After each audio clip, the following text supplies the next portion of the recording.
Yeah, if we go though, we're doing a live show in Norway. We'll invite all 10 of your family members, and we'll do a whale cookout or something. That'd be fun.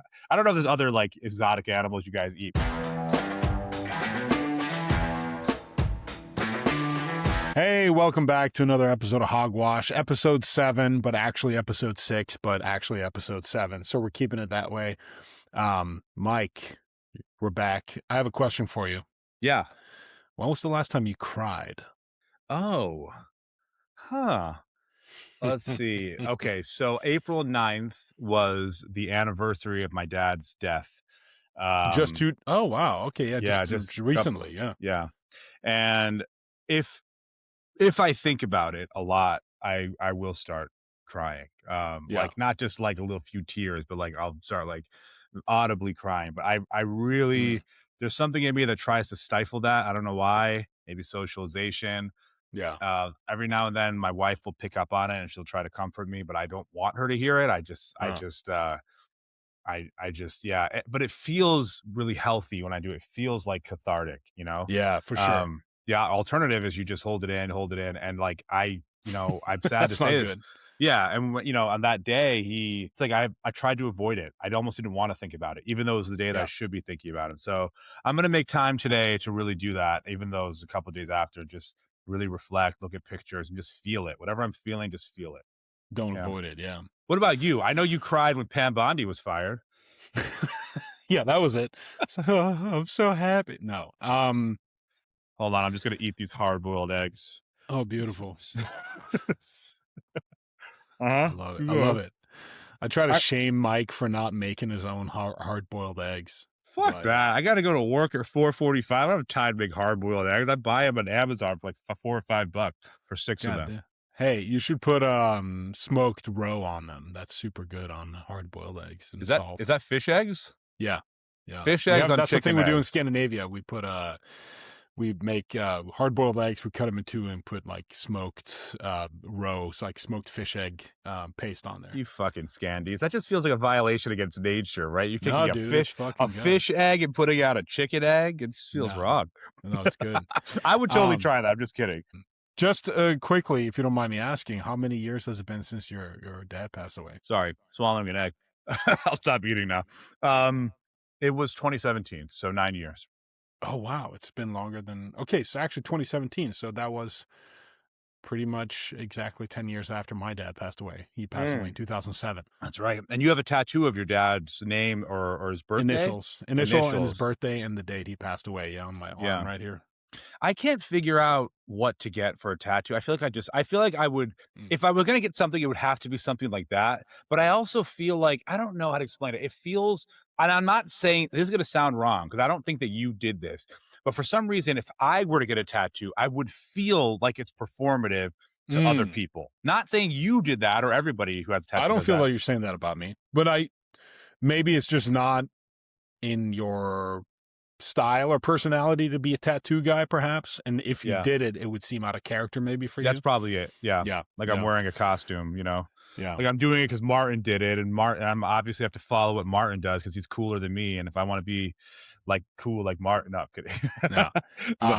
But yeah, so I asked you the last time you cried. I remember I had a moment like that a couple of years ago. I realized at the end of the day that it was the day that my dad passed away.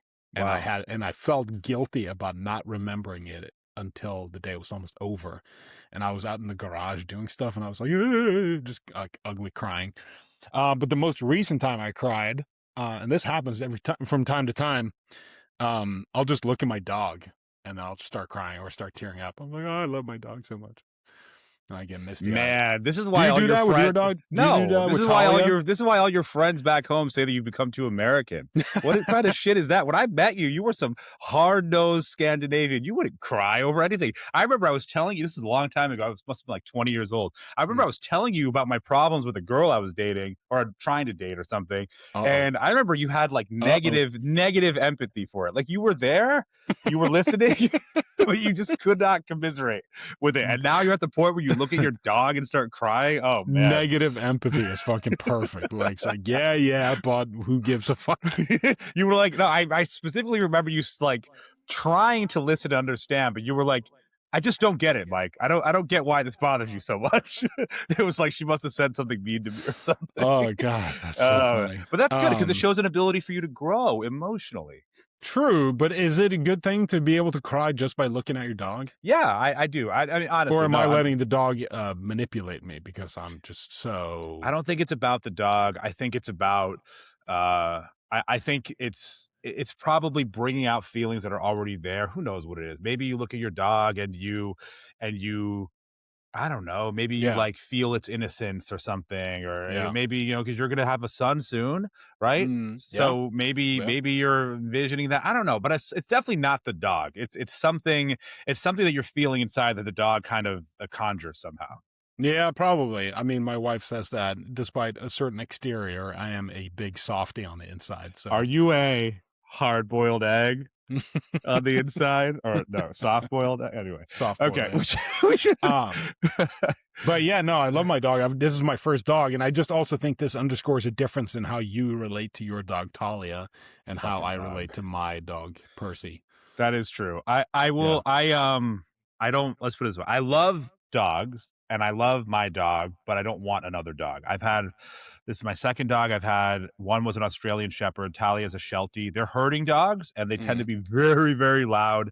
They're also very emotionally in tune with you because they are more intelligent. They're bred to be more intelligent. So they're generally very good dogs. But yeah, having had it really was, and I feel bad saying this because this is totally my fault, but the inflection point really happened when I had my son because when you have a baby, and you will learn this, okay? Anyone who doesn't have a baby, let me just give you a preview, okay? yeah. It's not the stuff that you think is going to be hard that's going to be hard about having a baby. No, no, no, no. Like you're going to go to all these classes and not birthing classes, like yeah, prenatal classes and shit, and try to. You're not. None of that matters. Changing diapers, that's easy. That's a cakewalk. The hard part is getting your fucking baby to sleep and stay asleep. Because if they don't, first of all, it takes forever to put them to sleep. And if they wake up, good luck, right? Yeah, They're gonna be off schedule and crabby and bitchy for the next week. So having a dog that barks at everything is a problem. Okay. yeah. Now, that being said, at the same time, because I have my son, I didn't really spend as much time with the dog. Didn't take her out. We didn't play fetch as much. Those herding dogs are very high energy. So that is totally They on need a me. lot of Yeah. exercise and stimulation. Yeah.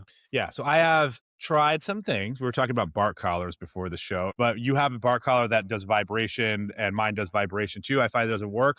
I've given her like these kind of like, I don't know, I don't want to say they're narcotics, but some kind of like Xanax or something to chill her out a little bit. Anti-anxiety, CBD. Yeah. I don't think just playing with her by itself would change it. And it's just hard. Like I was like having a kid, it's not like you regret it in some way, but everything's about the kid. And Yeah.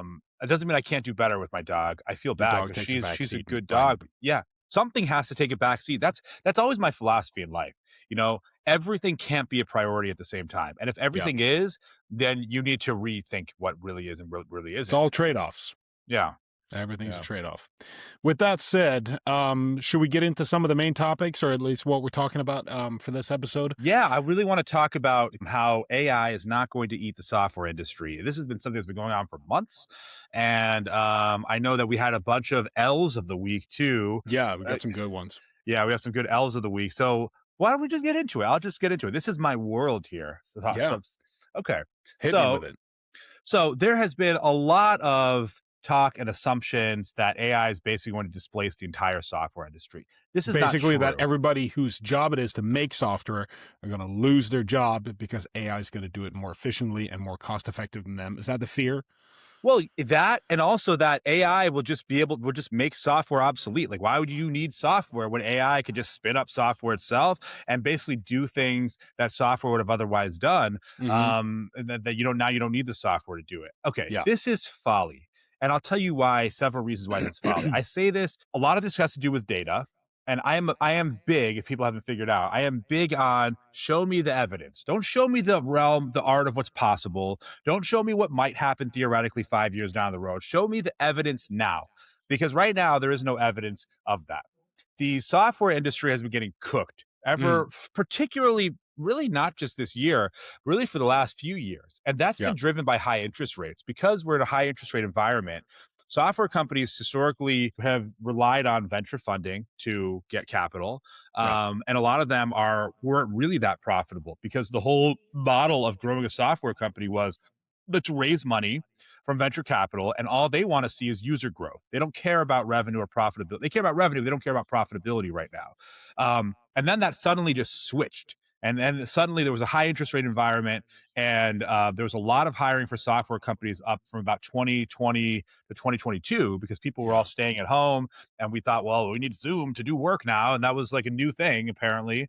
Hmm. And so there was a lot of investment in hiring in software companies, and Zoom stock went up to like 400 something dollars a That was a share. I lot mean, during the pandemic. Eric Yeah. Yuan was one of the richest people in the world, and now it's probably, I don't know, 70 or something. I don't know, it keeps getting smashed over the last week. So, Yeah. but here's the reality, right?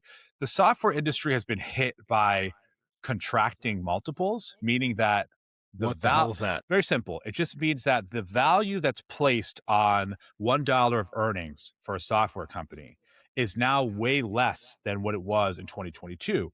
In 2022, the average price to earnings for a software company was in the 90s, meaning that $1 would be worth $90 in terms of what you would have to pay to buy into that stock. So if you have $1 million of earnings, the stock's worth 90 million. But today, if you have $1 million of earnings, it's probably worth something like 20 to 25 million. Now, It's is that same just amount of based on earnings. what people think the company is, Exactly. the It's based valuation? on sentiment. It's based on it's usually based on future revenue, right? That's really what's happening. It's future revenue. So it's like, okay, looking 10 years down the road, do we think AI is going to kind of like leapfrog software where there's going to be less spending in software? That's the assumption. This is why I think this is folly. Okay. So Yeah. first of all, plenty of people and companies have come out against this. Jensen Huang said it's silly. You got to remember, a lot of big AI players are in the People software who are on your space. side of this argument? Yes. A lot of big AI players are in the software space. Microsoft, Oracle, Google, these are all software makers that sell and make a lot of money off of software. Gartner, which is a big research firm, projected that worldwide software spending is going to grow 15% in 2026 to more than $1.4 trillion. And that's up from 2025, where it grew 11.5%. So that's $180 billion in net new software spending in a single year. The US application software industry analysts are expecting annual earnings growth of 24.6%. Last year, the earnings growth was 18.7%. So Hmm. the earnings are accelerating. They're not just growing, it's accelerating in growth. There's no decline there. But like I said, the price to earnings multiples have fallen to even lower than the S&P 500 average. Okay, and the S&P 500 includes a lot of boring ass companies that really should not have high multiples applied to them because they Yeah. have no scalability.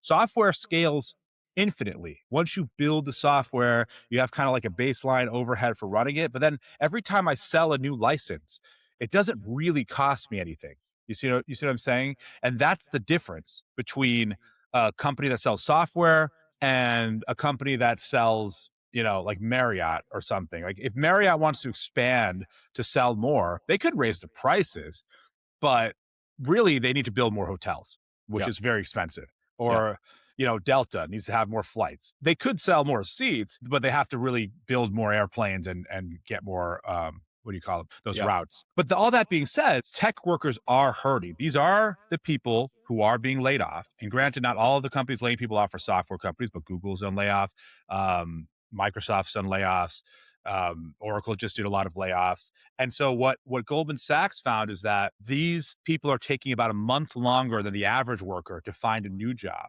And they're coming back into the workforce at an average of a 3% wage decline. So in 2021, this year, I'm sorry, Q1 2026, this year is what I meant to say, 52,000 tech workers were laid off. There were another 19,000 just in March, which is a 40% year over year increase. So everyone seems to be moving to this. Now, let me explain why this is folly in addition to the data points I provided. And Hmm. this is coming from inside knowledge. Software and AI need each other. They are direct beneficiaries and complements to each other. Why? Because AI at its core is digital productivity, and software at its core is digital productivity. Are there things that AI could do that current software options maybe are designed quite designed to do? Sure. Yeah, but ultimately almost every single software provider is embedding AI into its product to allow people to do exactly anything else you could do with AI with the same flagship models that are being used everywhere else. Mm-hmm. And so there are certain tasks that we do in our work that require software. For example, just this last week, I used in my job, I used a Claude Opus 4.6 model to overhaul two key workflows of mine to make them a lot easier. And what that basically amounted to was teaching the model a skill that it could do every time I repeated this process. I had to go into whatever software was holding this data set that I wanted it to analyze, and then I had to download it from there, feed it into the Claude Opus model, and ask it to perform certain analyses, design outputs, make it look a certain way, so that I had a version that I could send to a customer, and I had a version I could send to a manager, and I had a version that allowed me to work with, like, upload some of the data to some other tools. This process normally would have taken me like 3 hours, and it was just very painful each time. My point is that after that was done, I now have to take this output that the AI created and then put it into SharePoint or put it into some other software so someone else can view it, like Slack. Software doesn't leave the equation. That is one example, granted. But that's the thing. They work together. There are points in our workflows where there's going to be AI and software, and the software is like a distributor for AI because they have relationships with every single company in the world. Doesn't matter how big or how small. Want to know how many companies use Microsoft? Almost all of them use Microsoft, right? Yeah. So Microsoft is a distributor that AI needs because they can't build that distribution themselves, right? And also, Microsoft needs AI because as of now, they don't have their own models, right? So they need those tool enhancements that AI provides.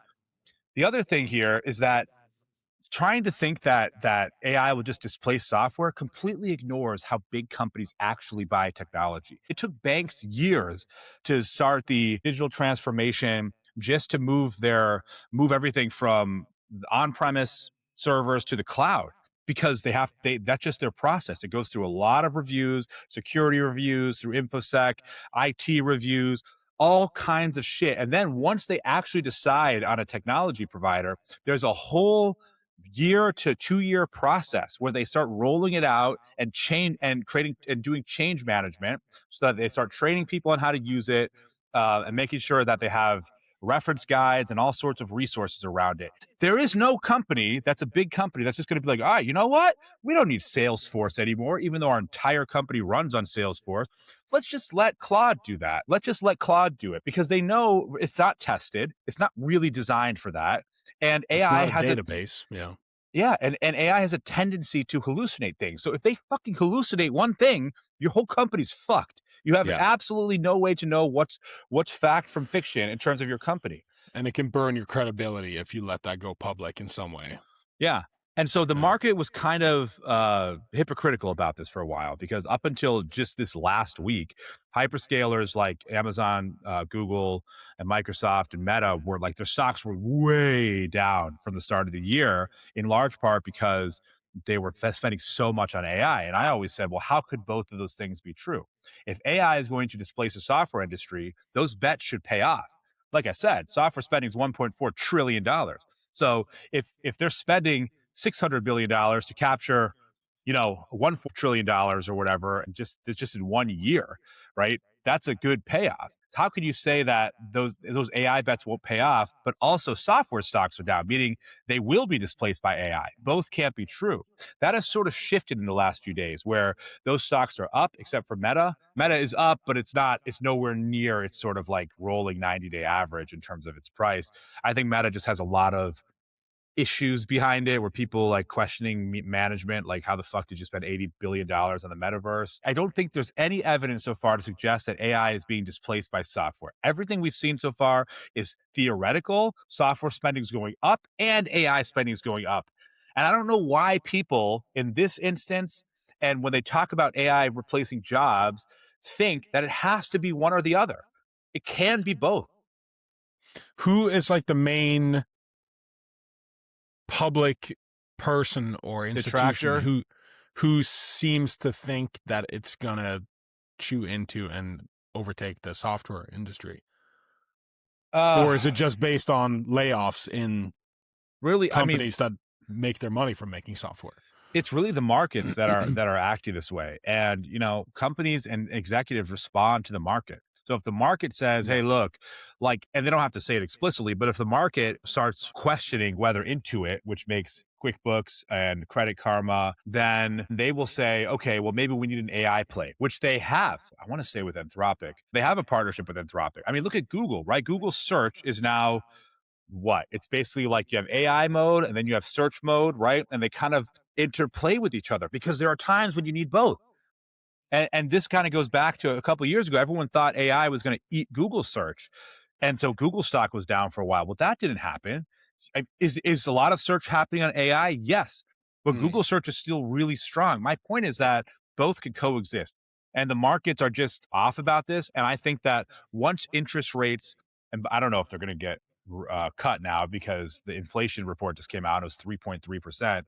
Once interest rates start getting cut, I think we should see a rebound in software. I think that software is getting so cheap that it almost looks like a safe haven, but it doesn't feel like one because people think that AI will eat into it, and I just don't think that's the case. yeah. We're just not at a point yet where that's What about you? realistic. What It's about you and just, your job? I'm curious. Like, what's your kind of split between using software versus AI? they're pretty well integrated at this point. In my main job, I'm not going to go into too much detail about what it is or where I work, but I work in, nonprofit communications. Uh, CIA. yeah, that'd be cool. And I we have some AI tools that are integrated in the software. I mean, it's Copilot essentially, through all the Microsoft software that we use, but I don't like it. I feel like it's more of a hassle to do anything with it. So I rely more on it used to be ChatGPT. Now it's Gemini in terms of I do a lot of writing. So it's for text editing, that type of thing. And just summarizing documents, etc. But it's a good split. I would say it's probably maybe 60-40 right now. 60 software, 40 AI in terms of. But have you lost any software tools? Oh, interesting. I'm just curious because you're using seems like you're using software less, but also you're using AI within the software, and I'm wondering if And in that's led to. conjunction with, Yeah, have I lost? No, to my knowledge, in the time that I've been with this organization, no, we have not lost access to any software. We've not said like we're gonna cancel this license and let AI handle it. yeah. To No, be fair, that's not happened. I think most companies are like yours. It's like people think, oh, everyone's so tech forward. You could just easily just, make an Most AI. businesses are small businesses. They're Yeah, not tech experts. They're not banks. They're not Alphabet. They're not Amazon. They're not none of these like giants. They're small local businesses in communities across all 50 states, if we're thinking purely the United States here, who are not, tech experts. They're not in any sort of like financial position to kind of automate everything away. They're just people who run like an HVAC company or a plumber or somebody who does secretarial house cleaning, somebody who runs a restaurant. It's just that's most businesses in this company or in this country. yeah, exactly. And my point to add on to that would be that even large businesses, most of them are not very tech forward. They have Yeah, people who've been at the company for like 20 or 30 years. They're not keen on change. And when they do change, it's very thoughtful. They're not going to rush to the next trend just to do it. They yeah, might do that like in a small program or something. And fine, if that happens and it's successful, then maybe that's the seed of starting to see this displacement actually take place. But tell me where you're seeing that right now, because everything is pointing towards software mm, spend going up. And by the way, it's integrating AI into it. I think 40% of enterprise applications will have AI built into them this year. yeah, And like nobody's getting rid of QuickBooks. QuickBooks is like the stickiest product in the world, probably along with yeah. maybe Salesforce or something. Like, could how long, how hard it is to rip out Salesforce? Now, I just want to say that I am talking about some of the biggest software companies in the world. I'm thinking about Adobe, ServiceNow, Salesforce, um, Workday, Intuit, I mentioned. Yeah. What about software companies underneath that? Yes, I do think that certain point solutions, they're called point solutions because they basically just solve one single problem, will probably start going away. But that was already starting to happen before the AI revolution because they were already having trouble selling more licenses because once interest rates started to go up, Yeah. CFOs started to take over company decisions. And I have seen that firsthand. I have seen firsthand how big companies adopt technology, what process they take to build into their workflows, and Yeah. I've seen firsthand what decisions they make financially in terms of expanding into new technologies and software. And it is changing. And so the software industry has moved from growing revenue by adding more licenses to actually increasing what people spend on each license. So instead of saying like, okay, we're gonna, this company, Bank of America has, I don't know, 50,000 seats for Salesforce. We're going to sell them another 10,000 seats. They're saying, no, we're going to keep it at 50,000 or maybe even move away from the seat model altogether. And we're just going to make them pay more for each of those seats. And that's where a lot of the growth has been coming from. Mm. It doesn't really matter though. Fine. Industries consolidate all the time, right?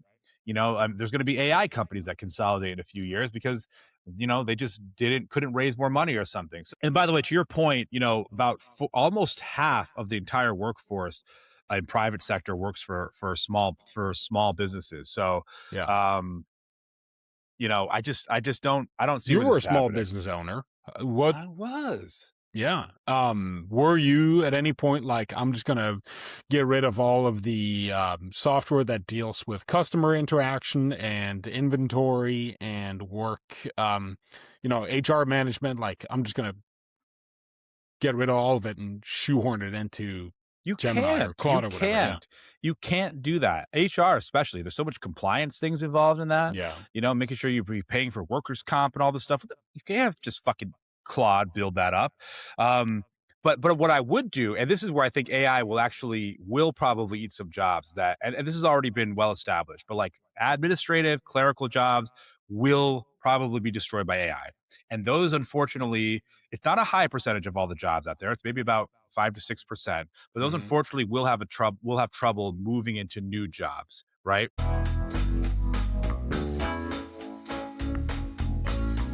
Let's move on, Martin. What else do we have to talk about?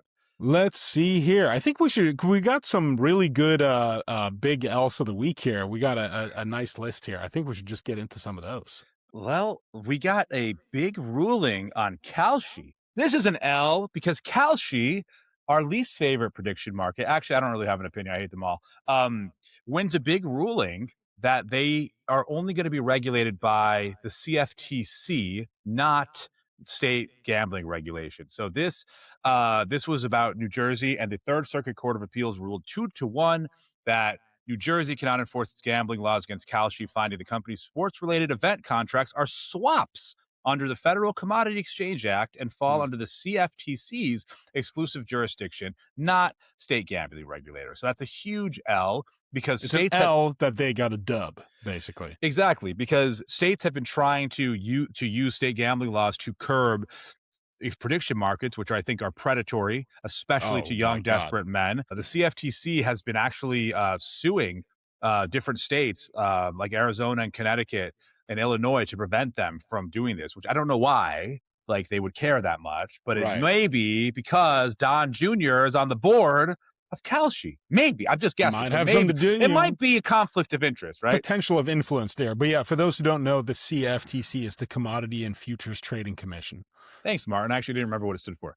Yeah. The dissenting judge, meaning the one who didn't vote for this, a 90-year-old named Jane Richards Roth, and she is a gem. I was going to say, give other people a job, Jane. Like, come on, you're 90, right? But no, stay in that fucking seat. We need you. She was not buying like this, yeah. She was not buying this argument. She said that Kalshi's products are virtually indistinguishable from the betting products available at online sportsbooks such as DraftKings and FanDuel, and wrote that the basic abductive reasoning tells us that if it looks like gambling, talks like gambling, and calls itself gambling, it's gambling. And Sportico, Sportico said that she even went to Kalshi's website and pulled up a Panthers versus Buccaneers page to make her point. She's a gem. I just want to say, I just hope I'm that lucid when I'm 90. Like, I don't want to be a walking, talking like, hi, Martin, how are you?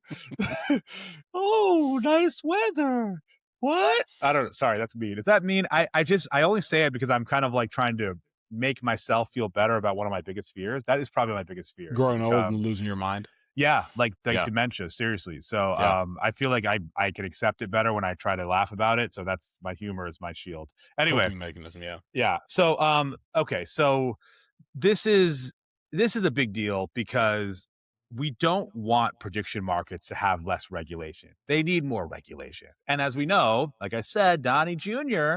is on the board. So we already know that probably if I had to take a wild guess and put some eggs on it, if I had to make a prediction on a prediction market about whether they will or won't be regulated, you could guess which way I'm going. They're not going to do shit because they have no incentive to. Um, and and honestly, the reason why these things are so destructive and detrimental compared to just regular gambling sites, which are already pretty bad, is that they are just so ripe for manipulation.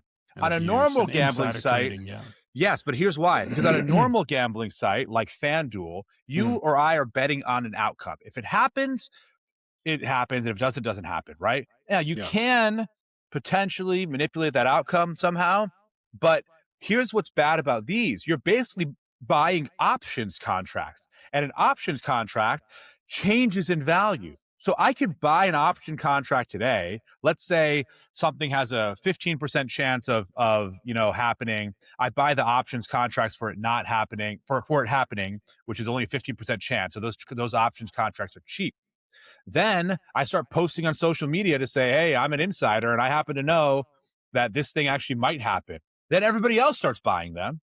Yeah. And now your options contract, before anything ever took place, before the actual prediction happened, have gone up in value. And that's then you can sell it. Exactly. Yeah. It doesn't have to come true. So you're basically just trading on the value of a piece of paper. Oh yeah, and there's been plenty of people posting online like claiming to be insiders and stuff, and because there clearly have been some kind of insider moves here with a lot of irregular activity happening, like people basically being like the fucking oracle to guess all these things right.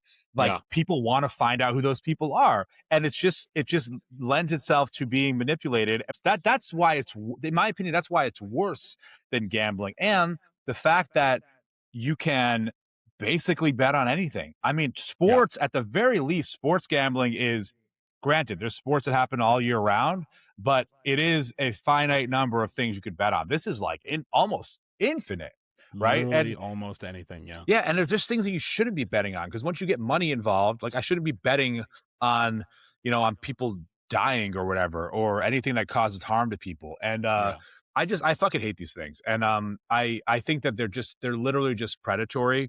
Oh my God, they totally take advantage of, especially young men's proclivity towards gambling and like thinking that they have an ability to beat the system, but you never do. Absolutely. And the other thing is, like, look at the stock price of DraftKings year to date. Year to date, which just the first four months of this year, it's down 37%. Right? If I look at because their business is being eaten into by prediction markets. Yes. The sports gambling is now happening largely on prediction markets, where you can do a lot more gambling. So why not have your money where you can do more gambling? I mean, this is just a fucking disaster and a drain on society. I hate these companies. I'm all for free enterprise, but there are some companies that do so little good that the only way they should be able to exist is with heavy regulations or something that has them paid back into society, so that they actually can compensate for some of the damage they cause, like cigarette companies. I mean, this happened in Missouri. Missouri voters approved legalizing sports betting. So now you see commercials for like DraftKings and all that stuff like everywhere in Missouri. But what happened, and then the reasoning was that some percentage of it was going to be taxed and be put towards schools and whatnot, and fund education measures in the state. But anywhere that this type of like gambling is legalized, bankruptcies go up, domestic violence spikes, because it causes stress and financial uncertainty in people's homes. Like there's a whole cascade of like negative effects that spill into the private lives of people who, seem to think that they're going to be able to secure their financial future through these prediction markets or through sports betting. And then it just kind of leads to people you know, leading lives of high stress, financial uncertainty, um, domestic misery, um, like all these things that just And kind of by the way, trickle down from it. do you know the correlation between suicides and or even deaths of despair, but I'm just talking about suicides right now and financial related issues. The CDC, which I don't even trust, but the CDC says 16% of suicide deaths are associated with financial or job related problems. Hmm.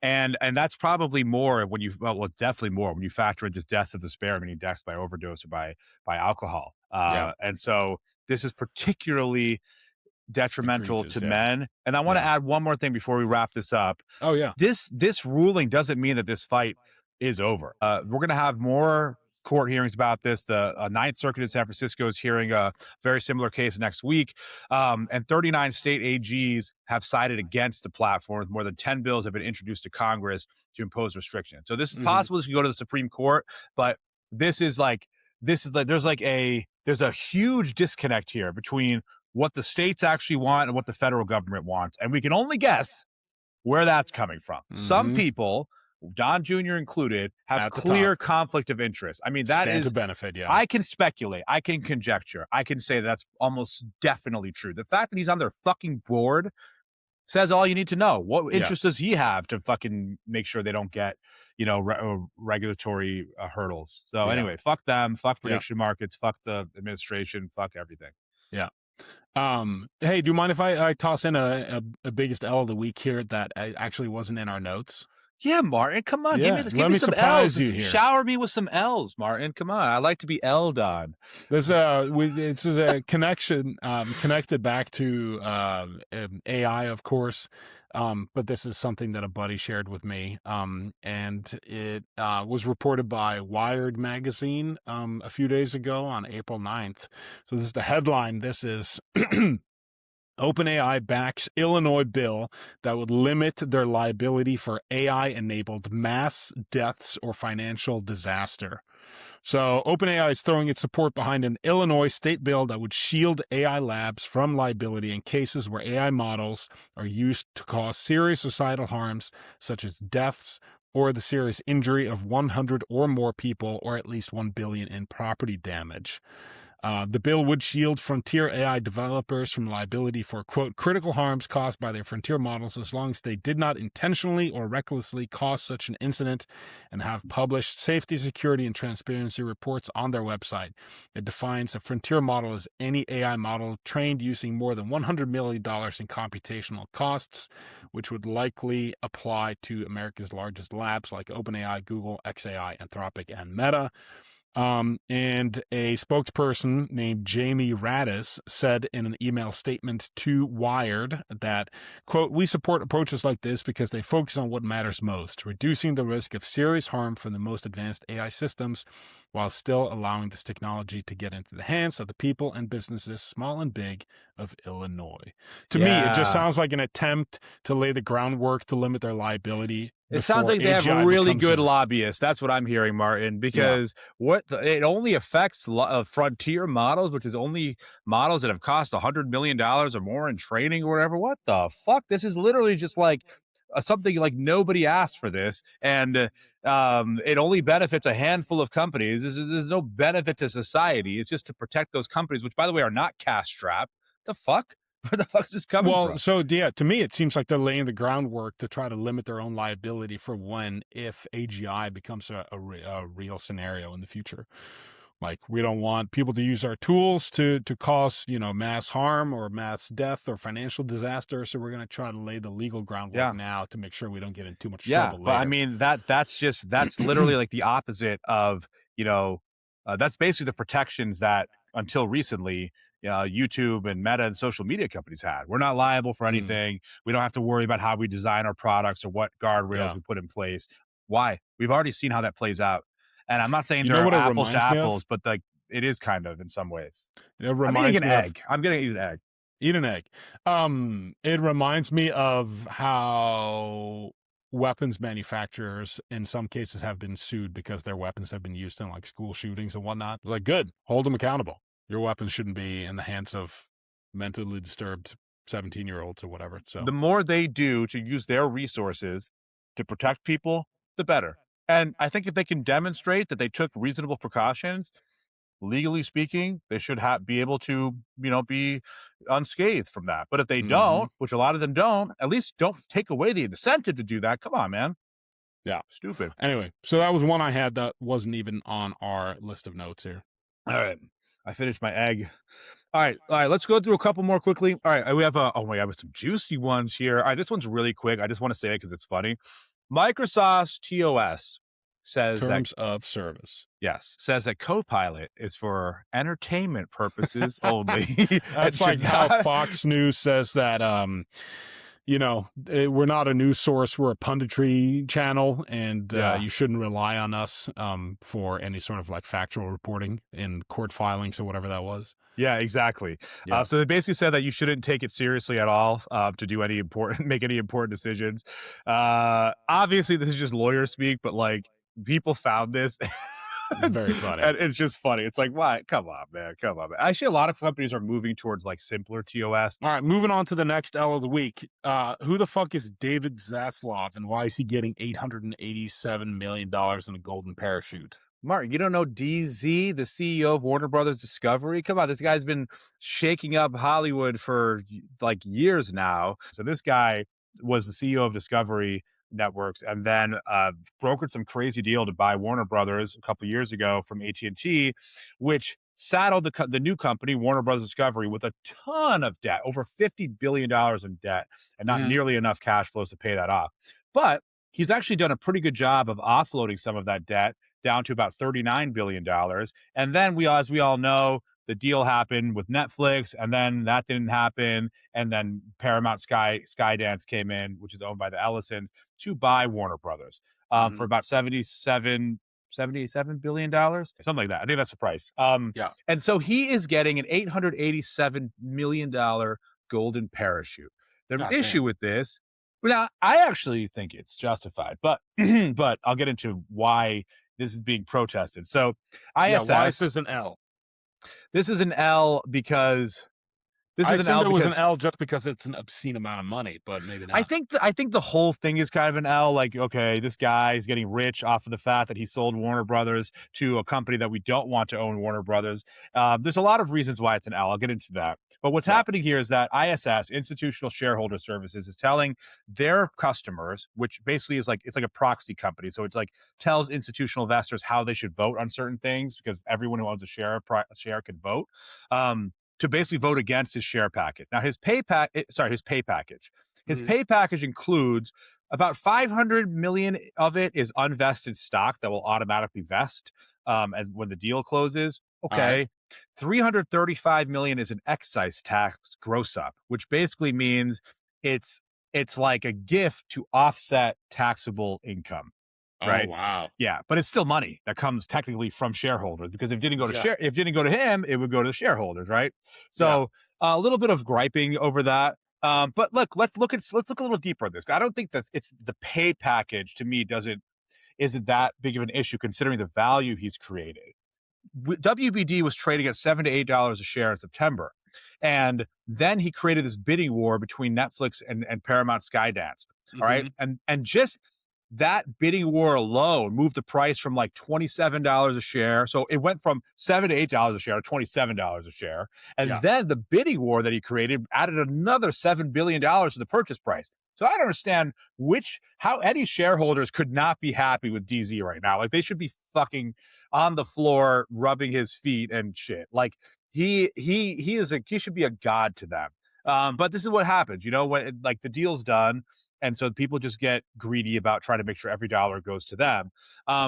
They also don't like the fact that he's getting all that stock accelerated to vesting because usually it requires a double trigger event, which means that the company has to be sold and he has to not have a new job lined up. So in other words, if a CEO leaves to another job, they don't usually get that stock vested. Technically, I don't know if he's getting a new job, but he can get a new job. So he has a single trigger event for the stock vesting. That's the other gripe. But here's also why this is an L.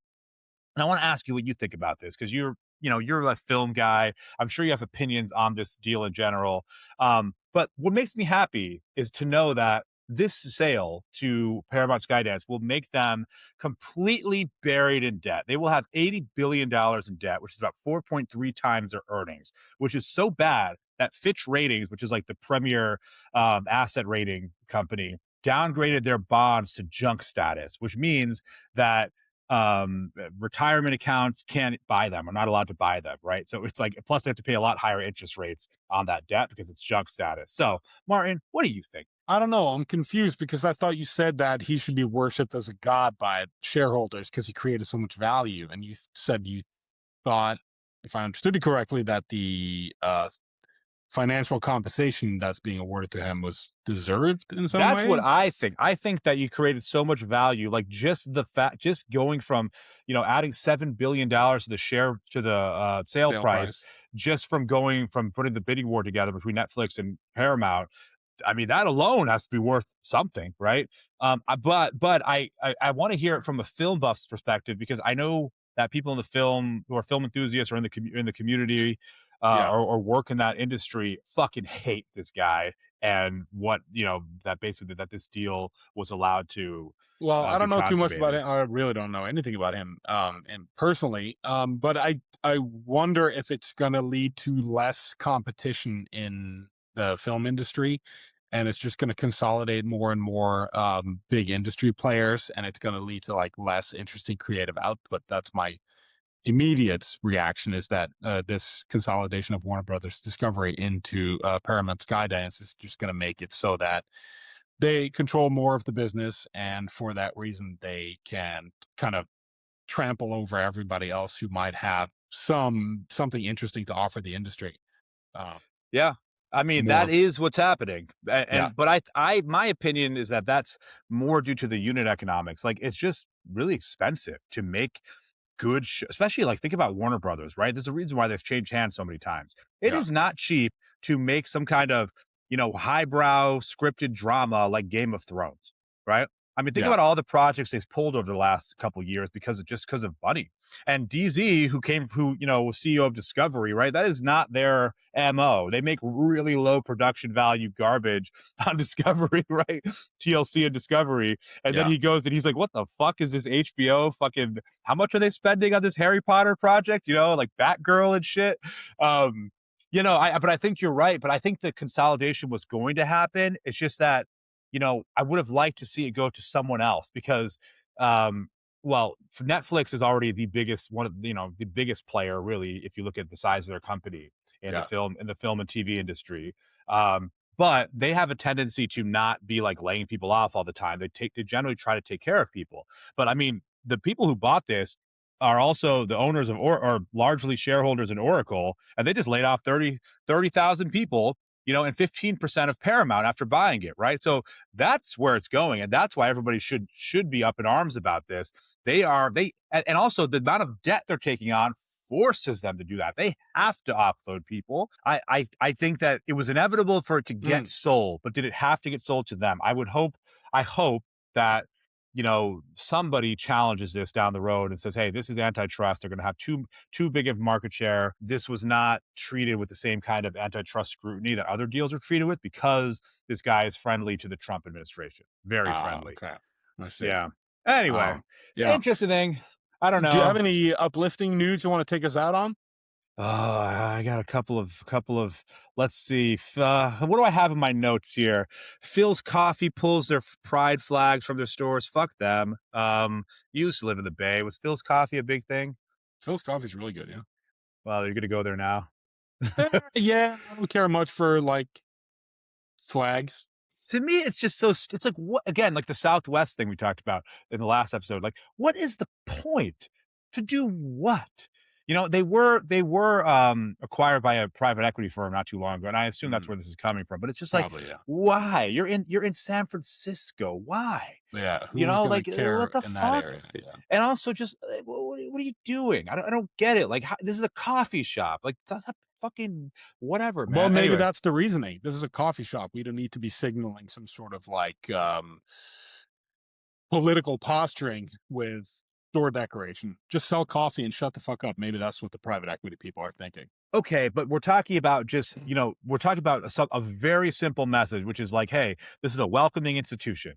We support we support Pride. What's so wrong with Right, that? right, That's right, not. right. I don't whatever. I have my own opinions on it. I think I don't like it when businesses do political virtue signaling. Just do your thing and shut the fuck up. That's my opinion. So I kind of get it that they want to take their flags down and just say, hey, we're going to focus on coffee.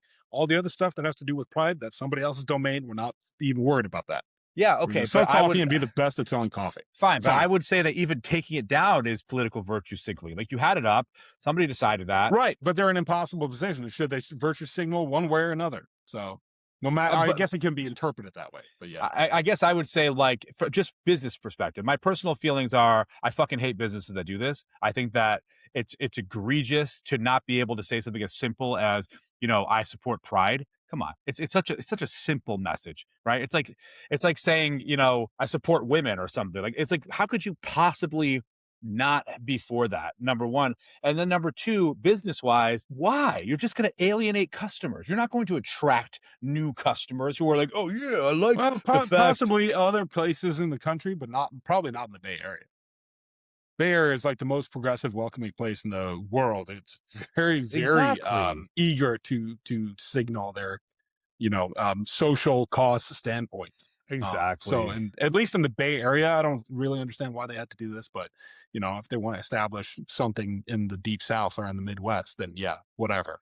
Yeah, well, I'm But sure that people in the Deep South pay more for a cup of coffee than people in the Bay Area. All right, let's move on. Let's move on. Okay, Cup, just really quickly, just run through the last couple of things. We don't have to talk about them too deeply, but I mm, love that Palantir stock dropped 7% because of a tweet from Michael Burry. Michael Burry's the guy who was kind of made famous in The Big Short, where he kind of predicted the mortgage crisis in 2008. that's And right. he basically was like, it took Anthropic went from $15 billion in revenue to $30 billion in months, while it took Palantir 20 years just to reach $5 billion. And he was like, Anthropic, Palantir just gets like low margin, shitty government contracts, and that's fine. They can have it, but Anthropic's owning the enterprise where Palantir can't. And because I don't like Palantir, I don't like the people behind it. I think that's a feel good story. I'm gonna mark that a feel good story. It's an Yeah, I L. was gonna say this is not an L. This seems decent. It's an L for them for being who they are. It's a Yeah, feel good story for me because I don't like them. So anyway, there you go. and then There you go. the last thing, this is about Meta. So Meta has removed law firm ads that were recruiting clients to sue it over social media addiction. So Wait, so Meta. the people advertising on Meta's platforms on Facebook, Instagram, Yes, the Threads, law firms. This is how law firms work. When they try to build like a class for like class class action action lawsuits, lawsuit, that they they advertise. use publicly available advertising to reach people in the class, right? That's how it works. And Yeah. I'm kind of I on one hand I understand why Meta would say, hey, look, we don't want ads on our platform that would target us. I get that, but when you run a platform that's that big, and Meta has like, I don't know, 22 to 25% of all digital ads run through Meta, right? Meta and Google combined have about 50% of digital ad spend combined. And since both of them were part of that social media addiction lawsuit, um, if they both did this, I mean, that just would be completely an abuse of power in terms of how they use their platform. And that's my issue with big tech companies growing so big. They wield power that is just they can basically just decide whenever they want to change Mhm. the rules and policies that benefit them. That I think that's not fair. I haven't heard of Google doing this, but to me, it's like I think this is exactly the problem with big tech companies being too big. They pick and they you have a platform, right? And Meta doesn't compete on their own platform like other companies do. Like, Amazon technically competes on its own platform. Google competes on its own ad exchange platform. Apple competes on its own iTunes store platform, right? So I And always App find Store, yeah. I always find that to be a conflict of interest when you create the platform and then you also compete in it. It's like being the auction house and the auctioneer. Meta doesn't really do that. But still, when you have a platform, I think you need to respect certain rules. What do you think about this? It seems like they just don't want people to find the possibility of joining a class action lawsuit against them on their platform. So like, we're going to reduce the chance of people joining a class action against us by pulling the ads that are Yeah, trying that's to exactly what's happening. But recruit do you think that should be plaintiffs. you think that should be okay? I have a problem with it. Yeah, I mean, it's clearly they're trying to cover their own ass by reducing the likelihood that somebody sees these advertisements. It's like if Apple said, "Hey, look, you can't put this app on our app store that says that lets you log all of the different, I don't know, all of the different ways that Apple sucks or something, or I don't know, something that would be like damaging or defaming to Apple." To me, Even if it's factual, yeah. there's a responsibility of owning a platform, especially one with such scale, means that you shouldn't be able to just change the rules when you feel like it. And if Yeah. you do change the rules, there should be something, a clear reason behind it that applies, unilaterally, not just like in this Yeah. instance, we don't like people coming after us. That to me screams like, you need to be slapped for this, or you need to be broken up for this. You're too big. You're simply too big. Something that I haven't seen argued legally is that I think that, the whole point behind antitrust is that it takes away competition and it takes away options for consumers. A lot of people think of monopolies as just like being able to control prices. That is part of it. But a lot of these companies are not doing that. It's not that they're necessarily abusing their pricing power. They're just abusing their resources, or it could be just having so much money that they say, you know what, we're just going to buy out a competitor just to suffocate them. Or we're just going to buy 49% of Scale AI for $14 billion. And by the way, that could be perceived as like avoiding antitrust laws, right? You only bought 49%. It can be abusive just to be too big. That's what I'm saying. And here's an instance of why. Yeah. No, I agree. They're using their size to engage in self-dealing, basically. Yeah, exactly. The rules need to be fair to everyone. And I just think that this is why I get so pissed that we lack any kind of regulations about this stuff. So anyway, all right, man, we need to feel good. No, nothing. Is anything good happening in your life? You want an egg? Anything good happening in my life? I made candied bacon for breakfast this morning. Okay. That's Ever had that before? No, but I would eat the shit out of that. I don't know if I'd so eat good, dude. I want that on my whale burger. That to me sounds like the dream meal. We got to go to Norway, man. Just so much fat and sugar, just like we got to go to Norway, dude. When can we go? Wait, I want to go. Make it happen. Once airline prices come down. Oh my god! If we go though, we're doing a live show in Norway. We'll invite all 10 of your family members, and we'll do a whale cookout or something. I don't know if there's other like exotic animals you guys eat, but I just like the idea of whale because I never had it. So okay, I'll feed you. I'll get you a whale steak. Okay. All right. You want to read us out? Thank you for listening to Hogwash this week. And if you want to find us on social media, you can find us at Hogwash Pod. Instagram, YouTube, TikTok, wherever. Find us on Apple Podcasts, Spotify, YouTube. And if you have any constructive criticism or feedback, please email us at hogwashpod@gmail.com. And if you have topics that you want us to talk about, or you want us to look into, or you want to give your take on it, let us know. I'm in talks with a couple people who are knowledgeable kind of insiders in their industry. I'm not going to say like, Princeton University experts, but I don't think that should be the bar for us. We just want to have interesting conversations here that I'm already talking to bring on the show. And so if you're one of those people, or even if you just have an interesting take, I'm not picky. I like to have intellectual dialogue. So if you're one of those people, let us know. Yeah, please let us know. Please reach out. All right, cool. Thanks, Sayonara. Everyone.